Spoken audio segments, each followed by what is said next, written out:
Okay, let's go. A knowledge organization. It has the capacity for effective action over time that results from collective knowing, experience, and reflection. Do you do that with your people? Do you spend time with your people? Of all members of an organization? Or do you have elite and the hoi polloi? Okay? Don't second guess your people. There was this guy, he came for a job interview and he had a tick, see. So the guy said, look, you cannot be a salesman. You got a tick, it distracts from your sales speech. He says, don't worry, I have a bottle of aspirin in my top pocket. I take one aspirin and the tick will disappear. He says, show me. They gave him a glass of water. He took out his car keys. He took out a packet of condoms. He took out a bottle of aspirin. So he took one aspirin, he drank, and the tick stopped. And the guy says, we can't hire you. Why? We can't afford to expose ourselves to sexual harassment. He says, no. Have you ever been to a drugstore and asked the woman, can I have a bottle of aspirin while you're winking at her?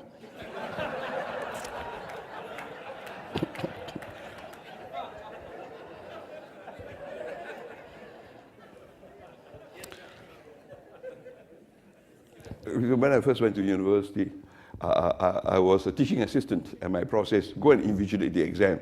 I said, fellas, this is the first time I'm doing it, so don't give me grief. I'll give you a 5-minute warning. All your papers must be here, or I'm instructed not to read your paper even and flunk you. So I said, 5-minute warning, all the papers were here, but there was one guy at the back who refused to come out. I clocked him. He was 15 minutes late. So when he came up, I said to him, fella, don't you know the rules? You are 15 minutes late. He said, do you know who I am? Do you know who I am? I said, no. He shoved his exam underneath all the other exams. He said, good, and then he ran away.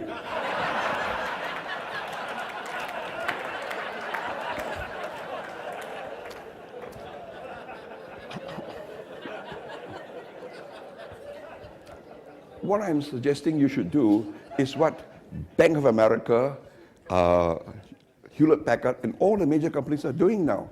They know every employee. They know what they know, which countries they have traveled to.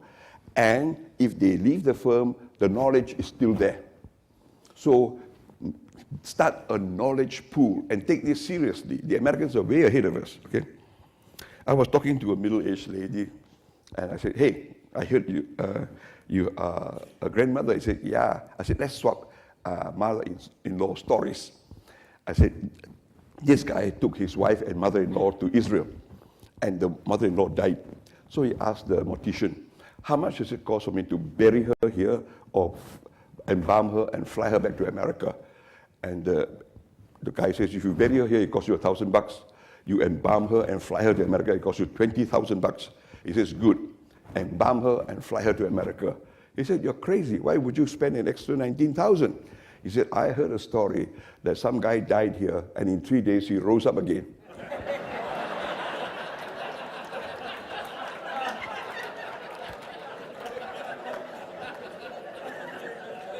I don't want that ever to happen to my mother-in-law.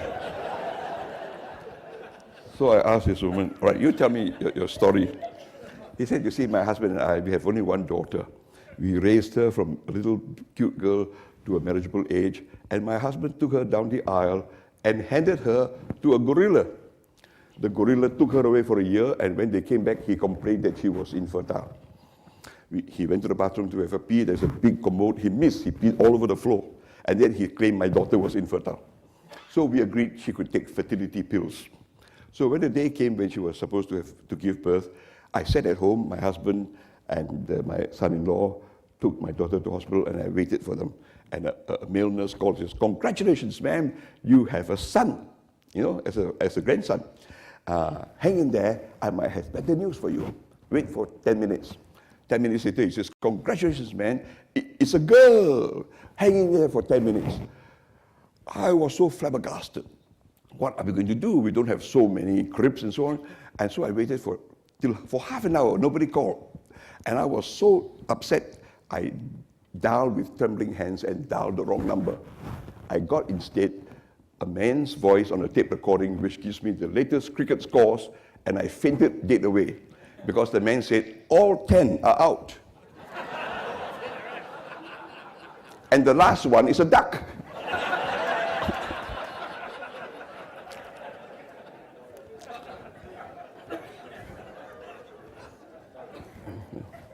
Let's have a chat. I have a slide called biomedical materials. Have you got that one? Biomedical materials.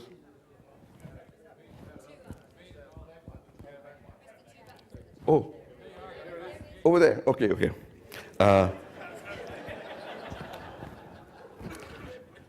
You know that spider's silk is stronger than steel. So if you borrow the gene from the spiders and insert it into a goat, you know that in the future, the manufacturing plants are all going to be a herd of goats, or things like that. And and then when you milk the goat, the enzymes will be longer, and you can use it for sutures, cables, bridges, and bulletproof vests, which are very light. By the way, this is a true story. Okay. So what I'm saying to you is that unless you are a thinking organization and a learning organization, you are not going to catch the wild balls that keep coming at you, okay? In Canada, when I was there, the professors called themselves the Learned Society. You call yourself learned, you are due for extinction. You must be a learning society, okay? America and Russia had a chat, and the Russians said, tell you what, with mutually assured destruction, let's not go to war. In 5 years, you bring a dog, I bring a dog, they fight, the winner can rule the world for 5 years without interference. He says, it's done. So the Russians took a Doberman Pinscher, he took Rottweilers, Pit Bull Terriers, Bulldogs, and they crossbred them and they gave them shots of steroids. And they had to bring the dog in a titanium cage. The American brought a Dachshund. It's a long sausage dog, which is low slung with bedroom eyes and a long snout. So the Russians had a giggle. They said, we'll kill that dog. You know? So the bell went, and the Russian dog jumped in the air. The American dog opened its mouth, caught him by the head, and swallowed him whole. The Russian says, what kind of dogs did you crossbreed? The American says, we don't believe in crossbreeding. All we did was we hired 5 plastic surgeons. It took 5 plastic surgeons 5 full years to convert an alligator into a dog.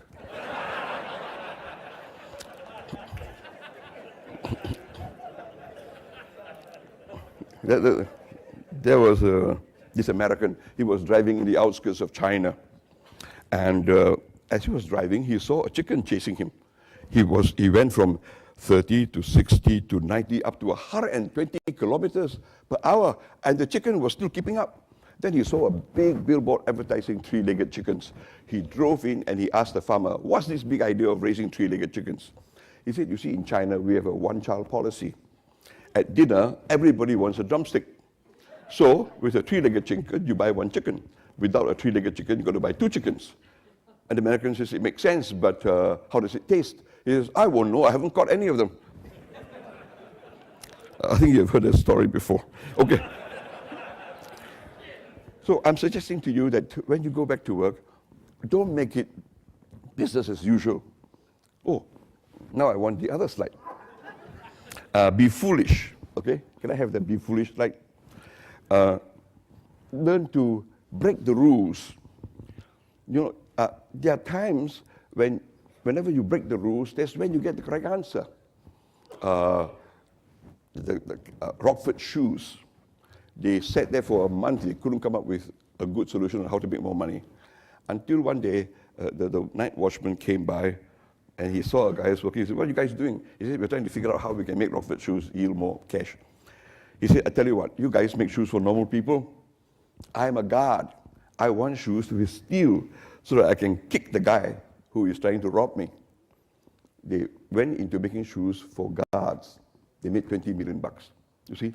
So, break the rules. Be impractical, you know? Allow people to be impractical. Do you know that in McDonald's, there's one floor where they just put water beds. Executives take off their coats, loosen their tie, take off their shoes, smoke a pipe, and lie on water beds. Because they know that when they get up from the water bed and they say, Chicken McNuggets, you could play for the whole building. So one day I